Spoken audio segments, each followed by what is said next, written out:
ორ საათზე მეტხანს იმყოფებოდა გამოკითხვაზე ქალაქის პროკურატურაში გიორგი ჭოლაძე, რომელიც გიორგი გახარიას მინისტრობის დროს პრემიერის ირაკლი ბახტაძის ადმინისტრაციის ხელმძღვანელის პოსტს იკავებდა.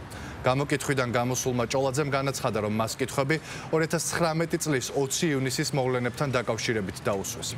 მისივე თქმით, საუბარი შეეხო 20 ივნისის საღამოს პარლამენტში განვითარებულ მოვლენებს, თუ ვინ იმყოფებოდა ამ დროს საკანონმდებლო ორგანოში, როგორ მიიღებოდა გადაწყვეტილებები და როგორ განვითარდა მოვლენები. გიორგი ჭოლაძემ განაცხადა, რომ მან გამოძიებას მის ხელთ არსებული ყველა ინფორმაცია მიაწოდა, მათ შორის საუბარი შეეხო 20 ივნისს პარლამენტის შენობაში მყოფ გერმანიის ელჩსაც. ჭოლაძემ მზად არის გამოძიების დაინტერესების შემთხვევაში კვლავ ითანამშრომლოს გამოძიებასთან.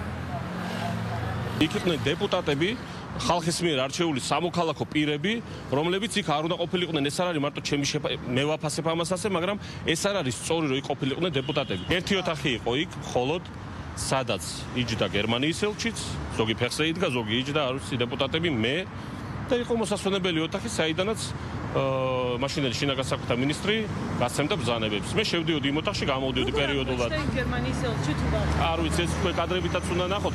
გახარია მე პირადად მითხრა, რომ ჩემებმა ამოიყვანესო, სეირნობდა რუსთაველზე, წარმოუდგენელი ამბავია, რა ვიცი, იმ დროს სეირნობა რუსთაველზე. მე პირადად ეს ვუთხარი, რომ მისი ყოფნა იყო კატეგორიულად მიუღებელი.